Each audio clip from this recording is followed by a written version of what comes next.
तर या क्वेश्चनमध्ये आपण क्वेश्चन नंबर 28 सॉल्व करणार आहे.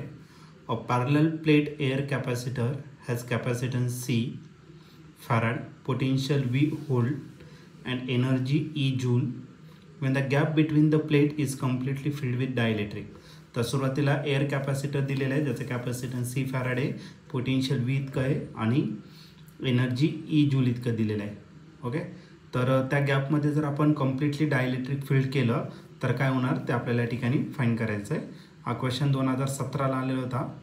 याच्या 4 ऑप्शनपैकी पहिलं जे ऑप्शन आहे ए ते आहे both V and E increases. B option आहे both V and E decreases. C option आहे V decreases E increases. D option आहे V इंक्रीजेस E डिक्रीजेस. तर या 4 ऑप्शनपैकी या क्वेश्चनचं करेक्ट आन्सर काय असणार आहे? चला ते याला सॉल्व करूया आणि मग डिसाईड करूया. तर या क्वेश्चनमध्ये एक पॅरलल प्लेट एअर कॅपॅसिटर दिलेलं आहे ज्याची कॅपॅसिटन्स C फॅराड इतकं दिलेलं आहे.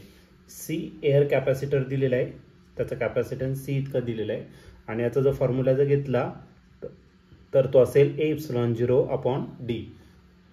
हा झाला capacitance of capacitor with air as a dielectric.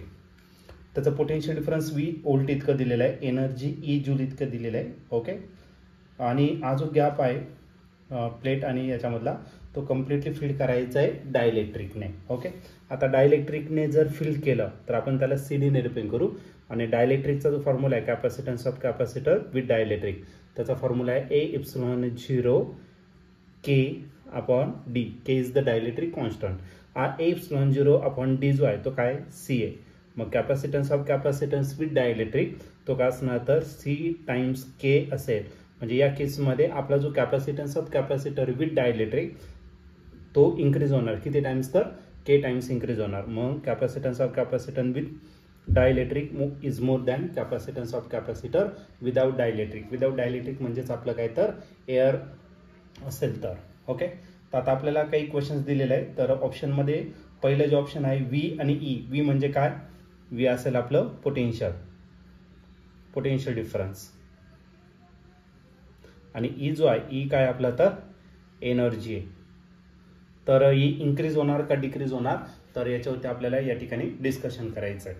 Okay, capacitance of capacitor जो डायलेक्ट्रिकचा आहे तो काय झाला तर या ठिकाणी आपल्याकडे रिलेशन भेटले capacitance of capacitor with dielectric is more than capacitance of capacitor with air. Okay, आणि सीचा जो फॉर्म्युला घेतला तर तो काय असेल Q/V आणि हा V पोटेन्शियल असेल विथ डायलेक्ट्रिक. हा ग्रेटर असेल कशापेक्षा तर capacitance of capacitor without dielectric. त्याचं पोटेन्शियल किती घेतलं तर V इतकं घेतलं. Q कॉन्स्टंट आहे, याचा अर्थ काय या टर्मने याला मल्टिप्लाय करू.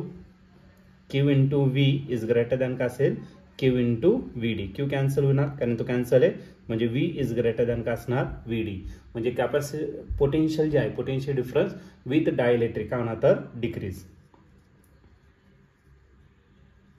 पोटेन्शियल या केसमध्ये काय होत आहे डिक्रीज होत आहे. ठीक आहे, आणि आता नेक्स्ट विचारलेलं आपल्याला काय एनर्जीमध्ये काय फरक पडणार आहे तो आपल्याला या ठिकाणी घ्यायचा आहे.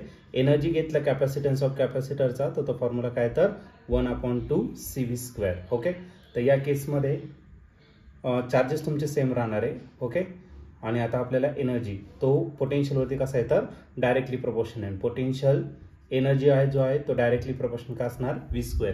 सी वरती पण डायरेक्टली आहे पण त्याच्यावरती V वरती स्क्वेअरवरती प्रोपोर्शन आहे. म्हणजे जर पोटेन्शियल जर डिक्रीज झालं तर एनर्जी जी असणार ती पण काय होणार तर डिक्रीज या ठिकाणी होणार आहे. म्हणजे बोथ एनर्जी आणि पोटेन्शियल दोन्हीच्या दोन्ही काय होणार तर डिक्रीज होणार आहे या केसमध्ये. आणि या ठिकाणी तुम्ही ऑप्शन जर चेक केलं तर ऑप्शन नंबर B जो आहे तो या ठिकाणी आपल्याला करेक्टली या क्वेश्चनचा आन्सर भेटतंय. मग या क्वेश्चनचा आन्सर असणार आहे ऑप्शन B. आणि ऑप्शन B म्हणजे काय both V and E decreases. Potential पण डिक्रीज होणार आणि एनर्जी पण आहे ती पण काय होणार तर डिक्रीज होणार. या क्वेश्चनचा ऑप्शन असेल ऑप्शन B.